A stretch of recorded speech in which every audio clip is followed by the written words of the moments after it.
Hey everyone, it's Amanda with My Life, My Way. I'm here to do a pregnancy test. I thought it was 12 DPO today, and then I took a look at my calendar app. Apparently I'm only 11 DPO today. So we're going to try this out. It's a little earlier than I usually test, but I was apparently unaware what cycle day I was on. So, new test. Oh, hold on. A little too close to the thing there. Okay, so new test.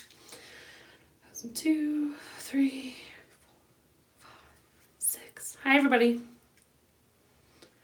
10, 11, 12 is the longest dipsticks ever. 18, 19, 20. All right. Let's start going across here. I'll put this out of the way so I don't make a mess of that. Thanks for the good luck, guys. Hi, everybody. Come on, go across. I can't show you anything.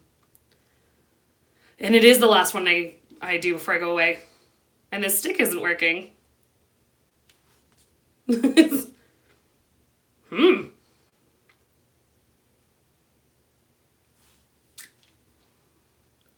on for a sec. Maybe this stick might be broken. We might have to do this again.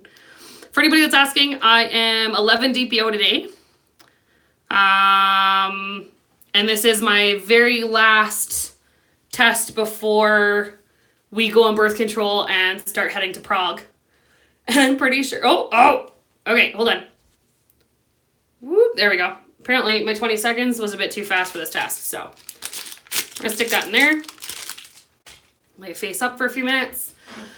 Yeah, so it's our very last attempt at having a baby more naturally than IVF. So this month, again, we took Femara 7.5 milligrams from days 3 to 7. And I chased my husband down. He was 6 hours away from where we were this time around. I took my dog. We went for a nice little visit for some baby making or baby dancing, depending on which way you want to put that. It was really nice, actually. It wasn't supposed to work out as well as it did. He was in a different town where we would have had to rent a hotel for ourselves. And I would have only been able to stay for 2 days because we would have had to board my dog. And then he got bumped up to Dawson Creek, which is farther away by like another hour and a half, but they paid for the hotel. We managed to get a pet-friendly room, and so I was like, well, I'll just stay for the long weekend. It was a long weekend for May, August long weekend in Canada. Did I just say May? The first weekend in August is always a long weekend here, so I ended up staying for the whole long weekend, even though I think it was like Wednesday was our baby dancing time. And he ended up with 4 of those days off with me, which was really awesome. So he got paid for standby, and we like hung out and checked out the Dawson Creek local museum, which was really neat. Dawson Creek's only existed since like the 1900s. I think they started doing a survey about 1910. So it's not very old, but it was definitely kind of cool to see kind of the history of the pioneers in Canada and that kind of stuff. It's a pretty remote little area, or at least it definitely was back in the 1900s. So that was kind of cool. But we're sort of not holding out a lot of hope for this cycle. I don't have any symptoms, but I didn't really with my either 2 pregnancies either. Like I got a little nauseous the first time, but I didn't really start getting nauseous until after I would have missed my period. So not really a big surprise. And I get nauseous all the time anyways. I suffer with ulcers. I've been taking medications for years, but I'm really bad at being compliant with my medication. So kind of like doesn't really sit well. Yeah. So we're not really holding out a lot of hope. This is our 10th, I think, month consecutively of doing pretty much this exact same thing. We did an IUI, we did some injectables, we changed to Bardosa Femara. In those 10 months, like it hasn't been exactly the same procedure, but we haven't had any success with it whatsoever. So we're kind of just done. And we're just going to move up to IVF now. So I did get pregnant twice with just using Femara, but it was on our 3rd cycle, and then again on our 4th cycle, and then again, like I said, 10 since that last miscarriage with nothing, not even a hint of a positive. Oh, it sucks. But we're really looking forward to Prague. That's where we're going for IVF.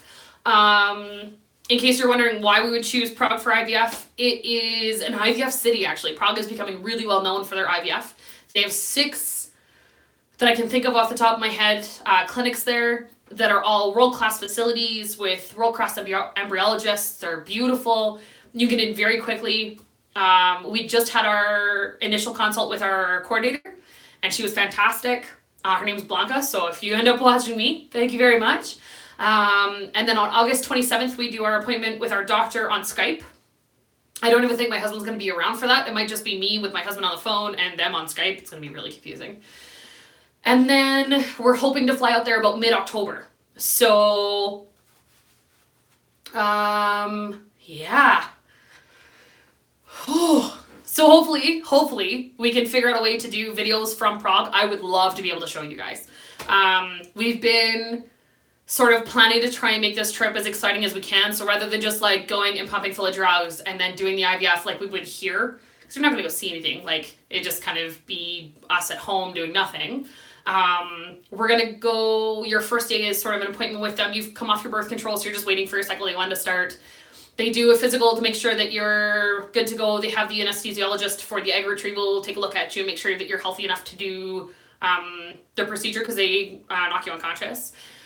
Or a conscious sedation, but I think it's all the way out for a little while anyways.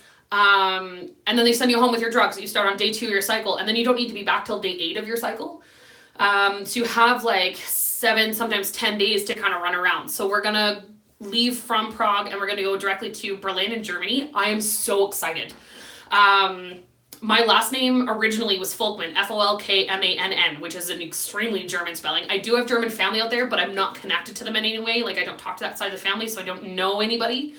And I'm about as German as most Canadians, right? Where, like, I know my grandparents immigrated here, so I'm only 2nd generation Canadian, and then past that, I'm just Canadian. Like, I don't know anything about Germany, so I'm super excited to go. And my husband is a huge World War II kind of buff. He loves that kind of history stuff. So do I. So we're going to go check out some history stuff while we're in Berlin. We're hoping to check out a couple churches. Neither one of us is super religious, but there's something to be said about it being a religious experience just walking into some of those really old cathedrals. So we're super stoked. Oh, and then we're going to go spend a couple days in Dresden, which is also in Germany. And we're going to check out a local orchestra that's there that's actually playing a piece of music that my husband played. He used to be part of the youth orchestra here in the city. He actually played for our prime minister back when we were still in high school. And there's a piece of music that he played in the orchestra that they're playing in Dresden while we're there. And he's so excited. So we're going to try and sneak by and grab them as well.